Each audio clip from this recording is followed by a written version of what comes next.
Era previsible que en las semanas siguientes se produjera el arresto. De igual manera habíamos hablado cuáles eran las faltas probables que imputaría el Ministerio Público, que han devenido en ser las que se han anunciado esta tarde.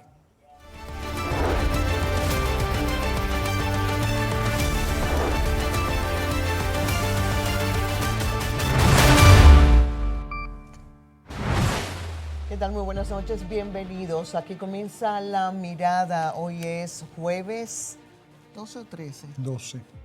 Mañana es viernes 13. Es verdad, es un día de buena suerte, a pesar de que nosotros comenzamos el programa elevando un pensamiento de gratitud a la memoria de Socorro Castellanos, una mujer que fue pionera en los programas femeninos en la televisión dominicana, de quien aprendimos muchas, que seguimos sus pasos y recordar todo lo que fue su trayectoria, sus aportes al buen decir, al buen hacer, desde todas las plataformas donde estuvo, tanto en la televisión como en la radio. Socorro Castellanos fue sin duda alguna un gran ejemplo. Socorro Castellanos fue una dama en todo el sentido de la palabra y fue no solamente una dama en su vida personal, sino también en su trayectoria profesional en los medios de comunicación. Socorro Castellanos sirvió como ejemplo a distintas generaciones en lo que fue su paso por los medios de comunicación, tal y como tú decías, Lisette, tanto en la televisión como en la radio, y a través de todas las diferentes facetas que desarrolló proyectando su imagen en los medios de comunicación. Fue de las damas, de las pioneras en hacer este ejercicio de la comunicación en una época en que el machismo imperaba de manera muy fuerte en los medios de comunicación, y Socorro Castellanos fue de las primeras mujeres que apareció en pantalla como presentadora, como locutora, como animadora, y la verdad es que fue una tremenda profesional. Nosotros nos unimos al dolor de sus familiares, de sus seres queridos, y elevamos nuestras plegarias al Altísimo para el descanso eterno de su alma. Y como toda persona con una trayectoria como la de ella, por supuesto que seguirá viva en la memoria y en el corazón de toda la sociedad. Así es. La noticia de hoy ha sido fresca, aunque ya circula no solamente por los medios tradicionales, seguro que está en todos los WhatsApp. Antonio Espaillat y su hermana Maribel, luego de ser interrogados durante varias horas en el Ministerio Público, han sido trasladados al Palacio de Justicia de Ciudad Nueva tras la imposición de arresto, ¿verdad? Bueno, dicen que todavía no ha sido trasladado, pero está en proceso. De hecho, nosotros vamos a tratar de hacer conexión con una de nuestras compañeras del Departamento de Prensa más adelante para que nos ponga al día con los más recientes detalles en torno a este hecho. Hay un comunicado del Ministerio Público. Dice: Ministerio Público, Dirección General de Comunicación, Prensa y Relaciones Públicas, comunicado de prensa. Ministerio Público arresta a Antonio Espaillat López y a Maribel Espaillat, el propietario del Jet Set, y su hermana. Son investigados por homicidio involuntario por la negligencia que exhibieron en el cuidado del techo de la discoteca, que finalmente colapsó, provocando 236 muertos y más de 180 heridos. Los hermanos Espaillat fueron arrestados tras ser interrogados por el titular de la Dirección General de Persecución del Ministerio Público, el procurador adjunto Wilson Camacho, quien los citó a su despacho. Los investigados serán presentados ante el juez de atención permanente del Distrito Nacional para que se le conozcan medidas de coerción. La orden de arresto gestionada por Camacho ante Fátima Scarlett Veloz Suárez, jueza titular del 10º Juzgado de la Instrucción del Distrito Nacional, explica que ambos investigados cometieron homicidio involuntario conforme al artículo 319 del Código Penal Dominicano. El documento explica que los dos hermanos Espaillat mostraron una inmensa irresponsabilidad y negligencia al no hacer lo necesario para que el techo del Jet Set Club fuera intervenido de manera adecuada y especializada para poder evitar una tragedia que cobrara vida del público y de sus empleados que confiaban en la supuesta seguridad del lugar, como finalmente ocurrió. Y el último párrafo de la nota del Ministerio Público dice que el documento alude también a movimientos realizados por los imputados para intentar intimidar o manipular a empleados de la empresa Inversiones EIL SRL que manejaba la discoteca Jet Set Club y que pueden fungir como testigos en este proceso. Este es el documento que ha emitido la Dirección General de Comunicaciones y Relaciones Públicas de la Procuraduría General de la República, del Ministerio Público, encabezado en este caso por el Procurador General Adjunto y Director de Persecución, el magistrado Camacho.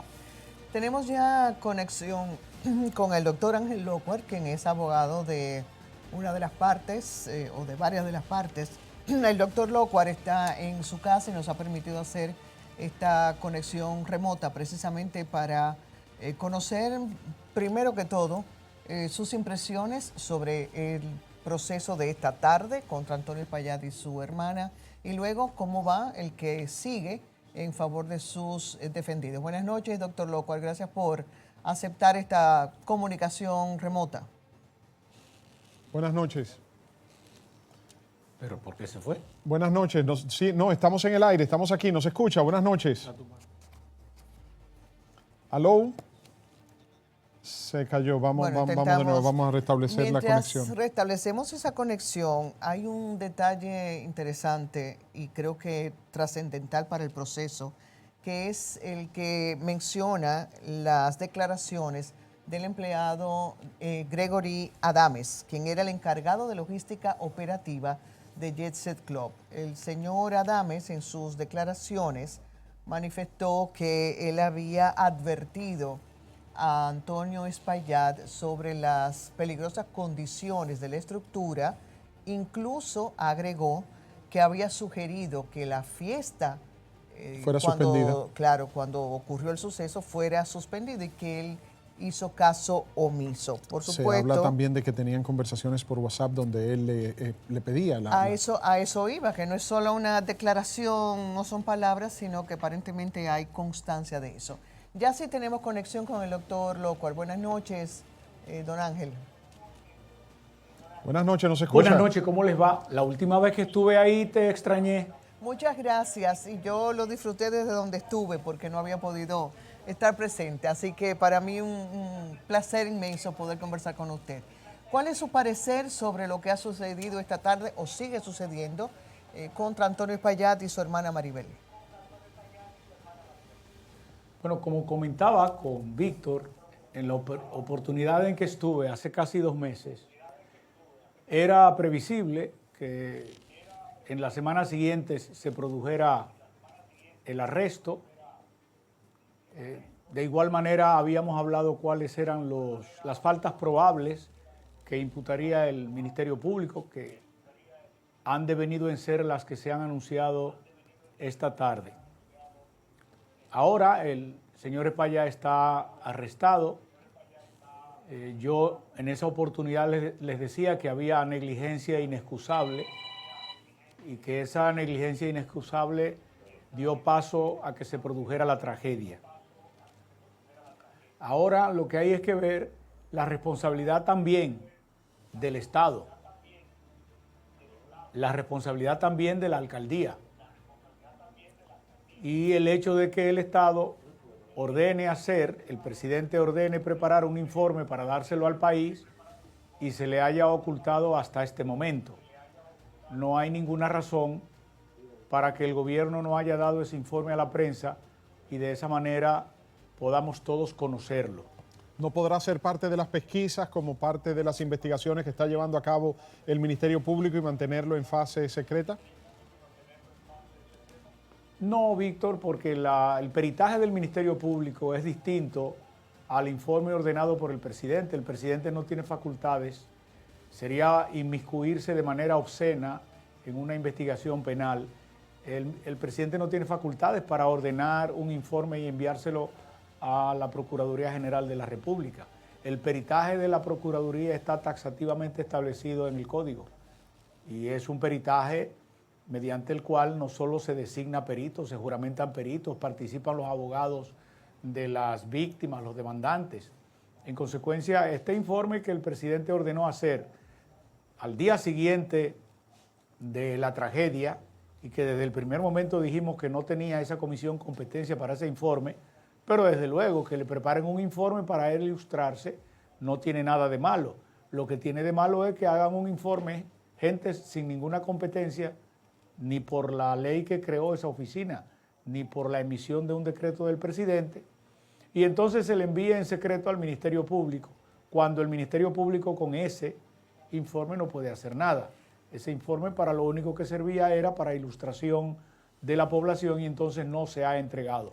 Hoy, de casi todos los medios estuvieron haciendo diligencias para que el informe les fuera entregado y hasta esta tardecita todo el mundo me dijo que no había sido posible obtenerlo. ¿Usted se refiere al entregado por la comisión en el día de ayer? Exactamente, a ese informe. Fíjate, es que esa oficina, ONASBIES, no tiene competencias para ese tipo de informe. Y dijeron que era interinstitucional, pero no hay ninguna otra institución participando. Y dijeron que eran unos tales expertos extranjeros y por lo menos 2 de ellos trabajan en INAVIES. Pero participa y no sabemos cuál es el nombre del extranjero porque la prensa nunca supo cuál era el norteamericano, por ejemplo. Pero está el CODIA. En esa comisión está el CODIA. No, el CODIA no está en esa comisión. Yo recuerdo que en la entrevista que usted tuvo con nosotros hace poco más de un mes, usted nos decía que el único organismo oficial que la ley faculta como un peritaje para este tipo de casos es precisamente el CODIA, a quien el Ministerio Público debe escuchar o debe saber cuál es la opinión del CODIA con respecto a lo que causó este desastre. No, el Ministerio Público puede exigir el auxilio y designar perito y juramentarlo a ese efecto a cualquier ingeniero calificado del país. Pero no se ha conocido en la prensa que el Ministerio Público haya hecho eso. Cuando yo hablaba contigo hace 2 meses, yo me refería a que cualquier comisión para una indagatoria de esta naturaleza que no contuviera al CODIA, al instituto que recoge a todos los peritos expertos en la materia del país, a todos los colegiados en ingeniería, me parecía muy débil. En otra época, lo lógico hubiera sido designar al CODIA las facultades más importantes de ingeniería y de arquitectura del país para que rindieran un informe y el país lo conociera. El presidente de la República no hizo eso. Designó a una oficina que no tiene competencia para eso, pudo darle la competencia mediante un decreto para un informe para él. Tampoco lo hizo. Se informó a la prensa de la participación de unas personas cuyo nombramiento no se dio nunca a la prensa y ahora ocurre que esta comisión apócrifa rinde un informe y lo manda directamente al Ministerio Público y no lo entrega a la prensa como ha debido hacer para que la transparencia, por lo menos se haga el aguaje de transparencia. Todo el manejo del gobierno en este caso ha estado sesgado. Primero el presidente dice que hay un vacío legal, cosa que no es cierta. Después el abogado del presidente pasa a defender al señor Espaillá, aunque ahora no aparece. Luego se habla de una comisión que no se emite decreto para darle competencia para hacer ese trabajo. Y ahora finalmente el informe que nadie ha visto se envía al Ministerio Público, que tiene su propia competencia para designar peritos y que no sabemos que lo haya hecho todavía. En el documento emitido por el Ministerio Público esta tarde, después de ordenar el apresamiento de los hermanos Espaillat, habla de homicidio involuntario conforme el artículo 319 del Código Penal. ¿Cuáles, usted como abogado, cuáles son las penas a las que pudieran estar siendo sometidos? O sea, ¿cuáles serían los cargos exactos que serían los hermanos Espaillat de acuerdo a esta acusación? La pena ahí por la negligencia que causó homicidio sin intención es de 2 años, que es la que tú y yo discutimos en la oportunidad en que hicimos el programa el pasado mes de abril. En consecuencia, eso es lo que casi todo el mundo ha previsto y la mayoría de las querellas van en ese orden. Otros abogados han apuntado a otras líneas de investigación que no ha presentado en este caso la Procuraduría. Hoy me hablaban algunos abogados de homicidio, no de homicidio involuntario, porque estaban tratando el tema de los seguros que según ellos decían habían sido cobrados, cosa que yo personalmente no creo, pues sería un escándalo. De manera que en la etapa en que estamos, esas son las penalidades que pueden serle imputadas a la luz de lo que el Ministerio Público ha informado. Desde luego esto no tiene nada que ver con las sanciones de carácter civil, puesto que todos los querellantes han sumado las penas civiles, han demandado en daños. Lo que yo he dicho, Víctor, lo que te comentaba en esa oportunidad es que hay que cuidar a las víctimas y hay que cuidar a las familias de las víctimas, que no sean entusiasmadas en un camino en el que pueden tener una compensación precaria, porque aquí el principal culpable no es solamente el dueño del establecimiento, es también el Estado, que tenía la obligación de garantizar la seguridad y de obligar al particular a cumplir con la normativa que rige en la materia, y no lo hizo. No lo hizo el Estado a través de el Ministerio de Obras Públicas en su momento, hoy Ministerio de Edificaciones y Viviendas, que está negando los planos porque el ocultamiento del Estado es muy grave. No es solo todo lo que dije antes, es que el MIBEP está negando los planos del JETSE, me los negó por escrito, aduciendo que contenían información de carácter sensible. Imagínense qué tontería esta, qué carácter sensible, qué información puede tener el Ministerio Público, el Ministerio de la Vivienda en esos planos que sean de carácter sensible de un edificio que ya colapsó, que los planos no tienen ningún interés para la población excepto el interés de determinar la verdad. Eso es una labor de ocultamiento bastante fea. ¿Y con qué propósito se estaría ocultando? En consecuencia, ¿Con qué propósito se estaría ocultando todo ¿perdón? esto? ¿Con qué propósito? ¿Obviar la responsabilidad del Estado? De que técnicos puede ser en varios ámbitos, y entro en ello en el ámbito especulativo. Puede ser para impedir que otros técnicos puedan auscultar y ver la verdad, determinar si había fallas en los planos, determinar si estaban eficazmente firmados por un ingeniero como requiere la ley, verificar si en las licencias se cumplieron los lineamientos en términos de los materiales de construcción, verificar si tanto la parte sanitaria, estructural como eléctrica eran correctas, verificar si cuando se hicieron las remodelaciones, esas remodelaciones fueron acompañadas de modificaciones en los planos firmados por ingenieros, como establece la normativa cuando se hacen remodelaciones. Ocultar la verdad. El objeto de ocultar la verdad, yo no soy adivino para saberlo en este momento, pero sí sé que la están ocultando. Lo que yo hoy no puedo decir es el objeto de ocultarla, porque la verdad al final se va a saber. ¿Qué hace el Ministerio de la Vivienda ocultando la verdad para un escrito en un periódico, que fue para lo que yo lo solicité hace casi 2 meses? Yo lo solicité porque quería escribir en el Listín Diario sobre el tema. Por eso lo solicité por la ley de libre acceso a la información. Y creo que algunos periódicos lo hicieron también y se lo han negado. Se le pidió también a la alcaldía, que es custodia de una copia de los planos y es la primera que ve los planos. La alcaldía por lo menos dijo, simplemente no los tengo. Pero el MIBE dijo, los tengo y no los doy. Bueno, habrá que pedírselo ahora a través del juez y tendrán que entregar los planos para que peritos que pueden ser incluidos por los abogados a través de una solicitud formal puedan verificar la veracidad de este informe apócrifo que el gobierno se ha preparado a la carta. Doctor Lockhart, las declaraciones de Gregory Adames, encargado de logística operativa del JETSE, en cuanto a que había advertido a Antonio Espaillat sobre los riesgos de una estructura en malas condiciones y sobre lo que dice tener constancia en intercambios de WhatsApp. Eso por un lado, más lo que dice el Ministerio Público al final del comunicado de que hay pruebas de que Antonio Espaillat estuvo intimidando y amenazando a empleados del establecimiento. ¿Qué peso específico tiene eso en todo este proceso para usted? Bueno, lo tendrá. Yo no puedo hablar de intimidación porque la desconozco. En relación con lo que dijo el abogado Aybar, Yo conversé con él esta mañana y él me comentó que había hecho entrega de los teléfonos para probar que su cliente había advertido del problema.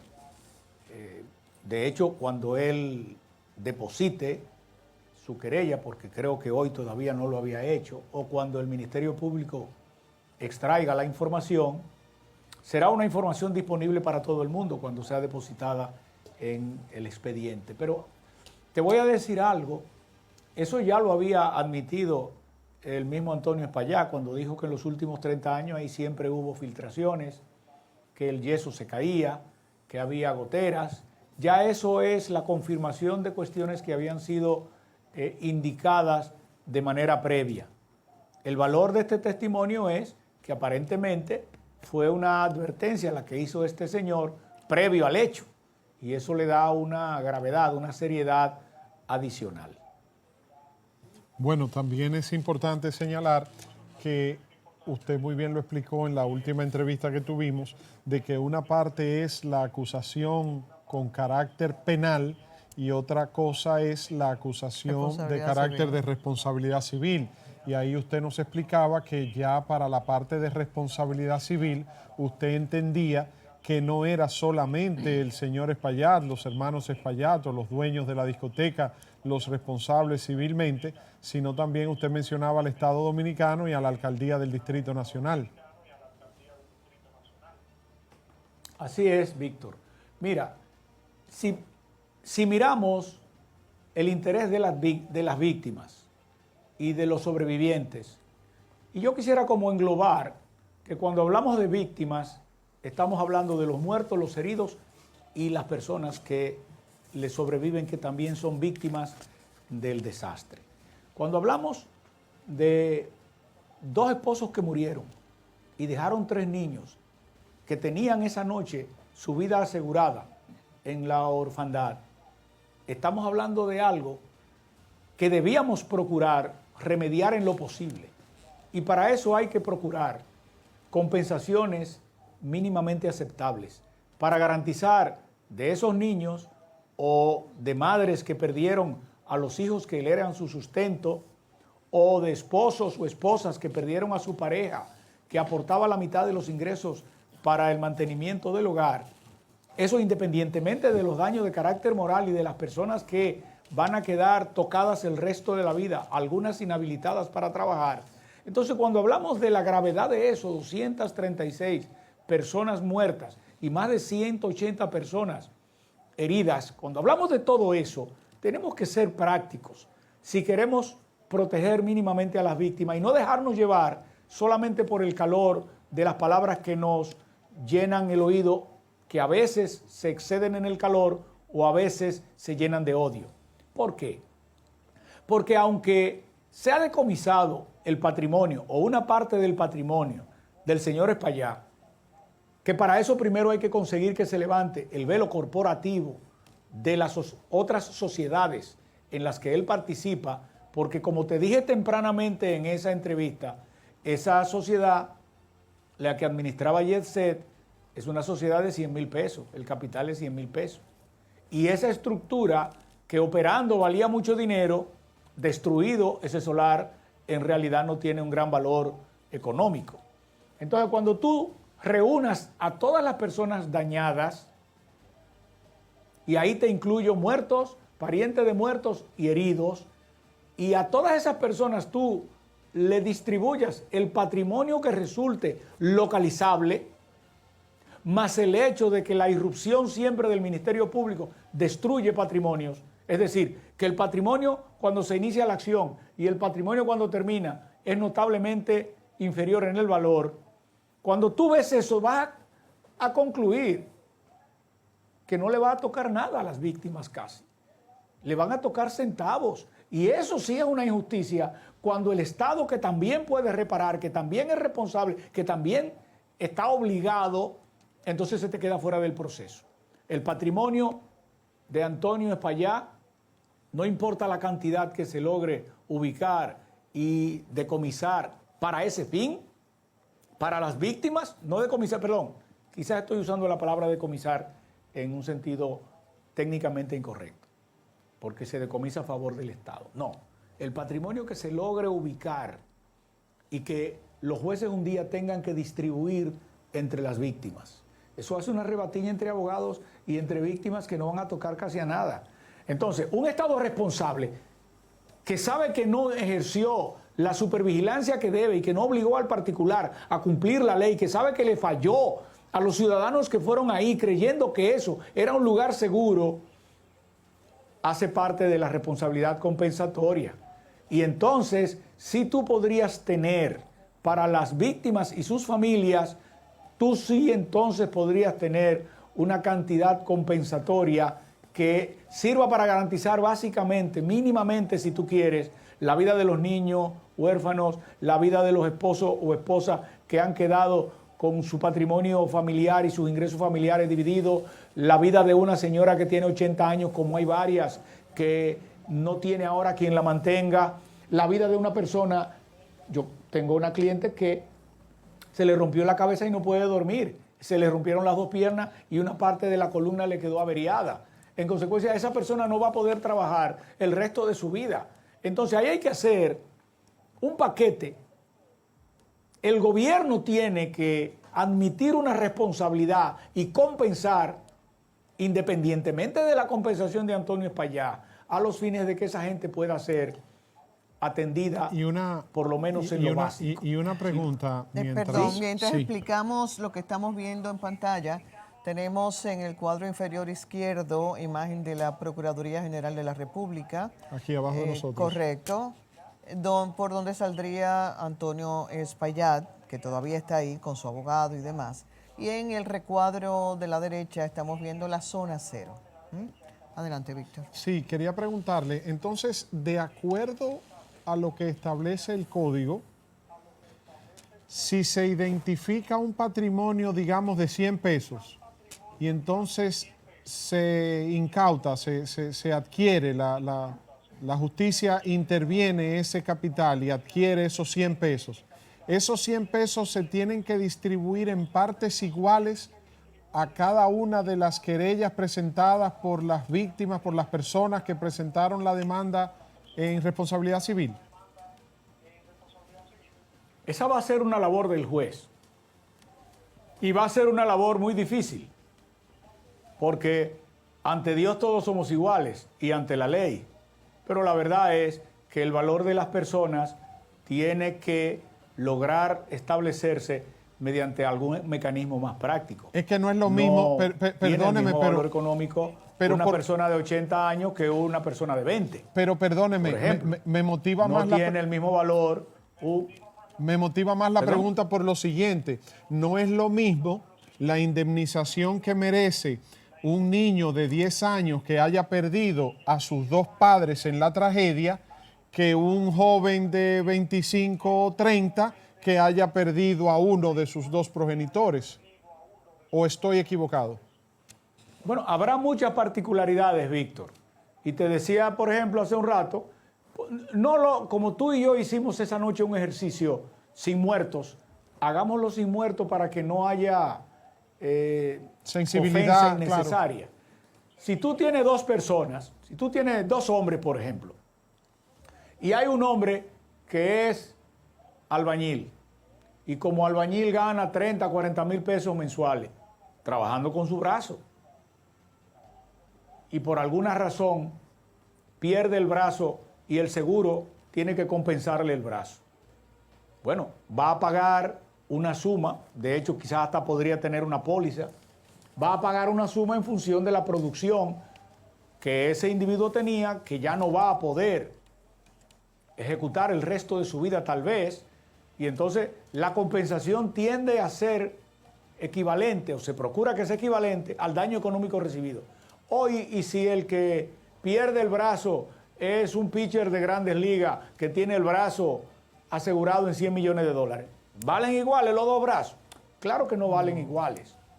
Pero al margen de eso, y no importa el parámetro que utilice el juez, lo que yo quiero llevar a la gente, a gentes como ustedes que hacen conciencia, y a colegas míos que tal vez algunos oyen de esto por primera vez, o muy pocas veces han oído, porque se dedican a la materia penal. Lo que yo quiero dejar establecido es que la responsabilidad del Estado y de la alcaldía es innegable. Y el lugar en donde podemos conseguir una compensación para las víctimas es en la jurisdicción de lo contencioso administrativo, que es la que juzga las faltas por comisión o por omisión del Estado. Ahí es donde se puede conseguir una compensación adecuada y además donde el juez va a tener más libertad por lo siguiente, porque el juez penal va a juzgar un paquete, mientras que el juez de lo contencioso va a juzgar individualmente los casos que le sometan. Ahorita hay que meter una reforma fiscal. Se sentaría un precedente, la verdad, que el país sin duda alguna necesita. Doctor Locuar, gracias. El tiempo se nos ha cumplido. Muchas gracias, don Ángel. Pero apreciamos mucho el haber podido escuchar su parecer y explicación sobre este caso que sigue un proceso al que nosotros vamos a dar obviamente seguimiento.